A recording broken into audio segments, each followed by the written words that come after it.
Hello friends, नमस्कार, good morning. जैसा कि आपको पता है कि आज 12 अप्रैल 2023 है और आज के करंट अफेयर्स के बारे में बात करें तो जो इससे संबंधित बातें होंगी उसको मैं बताऊंगा यहाँ पे। और चलिए देरी न करते हुए शुरू करते हैं। उससे पहले मैं आपको बता देता हूँ कि इसरो द्वारा भी हाल ही के वर्षों में मतलब 2023, 22 और 21 में जो इम्पोर्टेंट मिशन किए गए थे उसके बारे में एक झलक मैं आपको दे देता हूँ, जो कभी कोई प्रश्न यहाँ से पूछा जा सकता है। ये देखिए 2023 में वन वेब इंडिया 2 करके इसरो ने LVM M3 से, ठीक है, 36 उपग्रहों को लॉन्च किया था। तो ये चर्चा में था, तो इसको आप याद रखेंगे। इधर देखिए C53 PSLV C53 से इसरो ने सिंगापुर के 3 उपग्रहों को एवं भारत के 2 स्टार्टअप कंपनी जो उपग्रह थे उनको भेजा था, ठीक है। तो इसको आप ध्यान देंगे, ठीक है।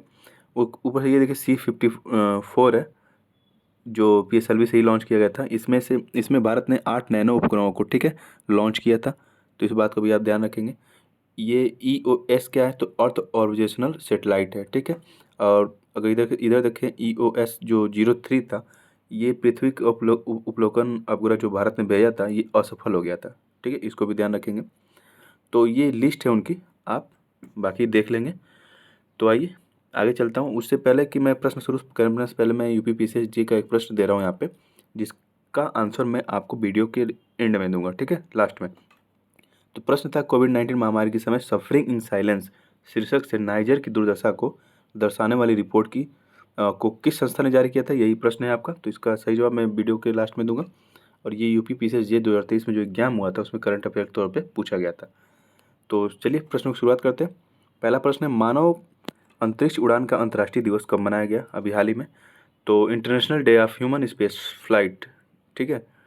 तो ये 12 अप्रैल को मनाया गया। क्यों 12 अप्रैल को ही मनाया गया? क्योंकि 12 अप्रैल 1961 को सोवियत रूस के जो यात्री, पहले सोवियत रूस हुआ करता था, तो उसके जो यात्री थे यूरी गागरिन, इसी डेट को वो अंतरिक्ष में अपना पहला कदम रखे थे। इसलिए मानव अंतरिक्ष उड़ान का ये अंतर्राष्ट्रीय दिवस मनाया जाता है 12 अप्रैल।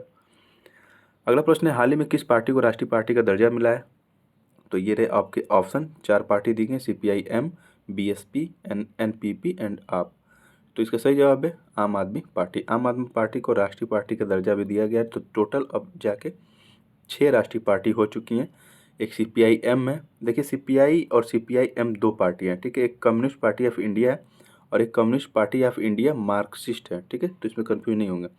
तो CPIM और बहुजन समाज पार्टी और नेशनल पीपल पार्टी और आम आदमी पार्टी और कांग्रेस और BJP, भारतीय जनता पार्टी, तो ये 6 टोटल अब राष्ट्रीय पार्टी हो चुकी हैं।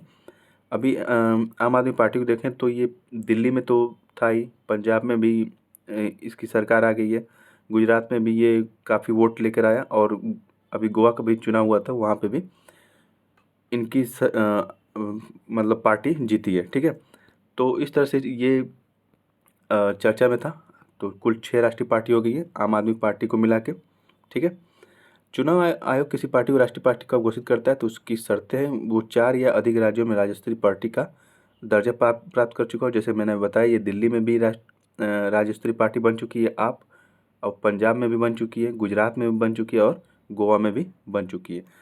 साथ ही लोकसभा या राज्य विधानसभा में से किसी में 4 अलग अलग राज्यों में कुल वैध मतों का 6% प्राप्त होना चाहिए उसको, ठीक है। 4 ही 4 लोकसभा सीटें भी उसको प्राप्त होनी चाहिए। और ये सब कौन करता है? जो इलेक्शन कमीशन ऑफ इंडिया होता है, चुनाव आयोग, भारत का जो चुनाव आयोग है, वही राष्ट्रीय पार्टी घोषित करता है। और किसी से दर्जा अगर छीनना होता है तो ही छीनता है। जैसे TMC, तृणमूल जो कांग्रेस है, उससे ये दर्जा छीन लिया गया है राष्ट्रीय पार्टी का, ठीक है। नेक्स्ट आपका अगला प्रश्न है कि हाल ही में तुलसी घाट जीर्णोद्धार परियोजना का शुभारंभ किया गया विदेश मंत्री S जयशंकर द्वारा, और ये कहाँ किया गया यही पूछा जा रहा है। क्या भारत, युगांडा या ऑस्ट्रेलिया या दक्षिण कोरिया में? तो इसका सही जवाब है युगांडा। युगांडा के अभी दौरे पे हैं अपने विदेश मंत्री S जयशंकर साहब 3 दिवसीय दौरे पे हैं वहाँ पे। तो वहाँ के राष्ट्रपति यूवेरी मुसेवेनी से मुलाकात करके उन्होंने इस परियोजना की शुरुआत की और उनको बधाई दिया कि वो नेशनल अलाइन मूवमेंट जो होता है नाम, उसकी अध्यक्षता करने जा रहे हैं, ठीक है। तो ये परियोजना जो वाराणसी में तुलसी घाट है, ठीक है, उसके जीर्णोद्धार से पूरी जुड़ी हुई है और इसका उद्घाटन वहाँ पे जाके युगांडा में इन्होंने किया। अगर युगांडा की बात करें तो ये देखिए विश्व का मैप है, अपना सुंदर भारत है, ठीक है। अगर इसके सुंदर भारत के हम साउथ वेस्ट की तरफ जाएँ, ठीक है, तो इधर युगांडा पड़ेगा। इसको जूम करेंगे तो ये रहा युगांडा, आप देखिए मैप में। इसकी बाउंड्री लेक विक्टोरिया से भी लगती है, ठीक है। इधर कॉन्गो से लग रही है, इधर साउथ सूडान से, केन्या से। तो इस बात का आप ध्यान रखेंगे।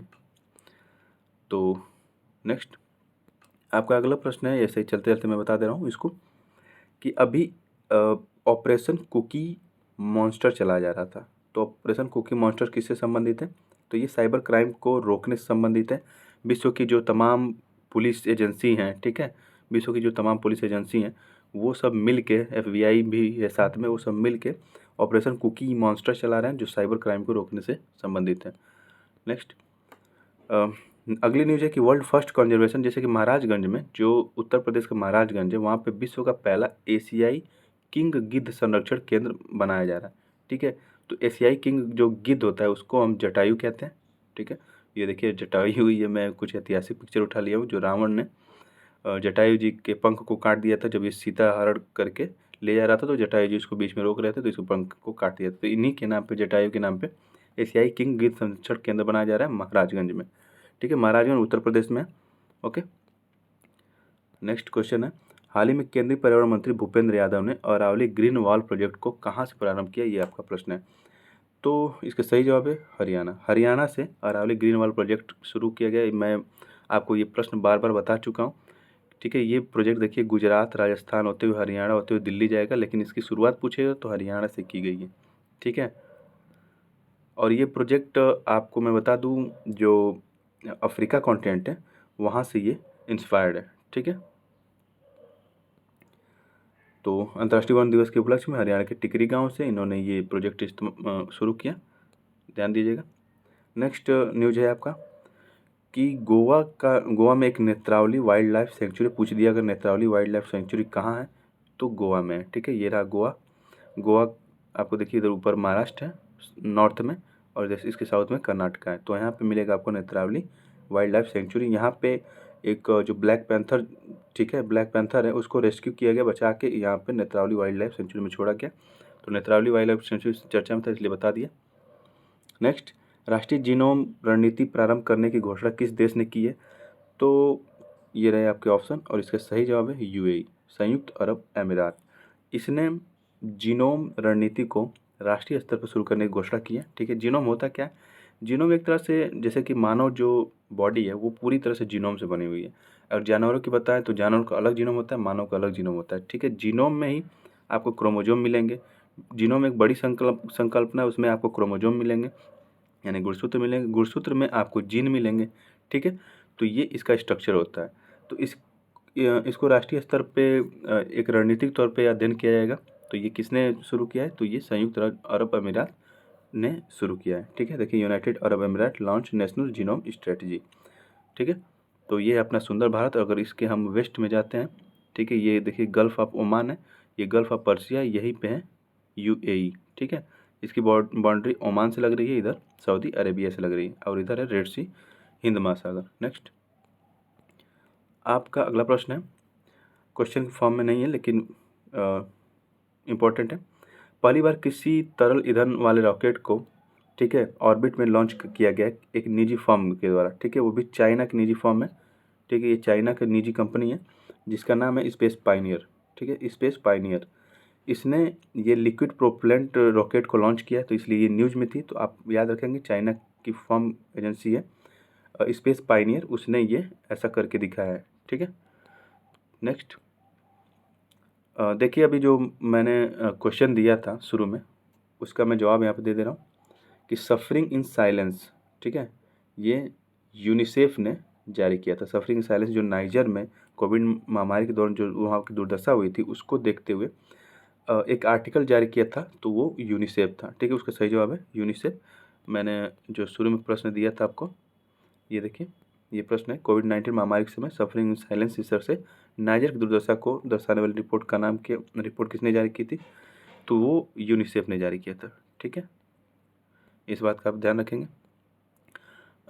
अगर यूनिसेफ की बात करें तो इसकी स्थापना 11 दिसंबर 1946 को हुई थी, ठीक है। इसका हेडक्वार्टर न्यूयॉर्क सिटी में मिलेगा आपको, और ये UN की एजेंसी है, ठीक है, UN की एजेंसी है, और रसेल इसके हेड हैं, ठीक है।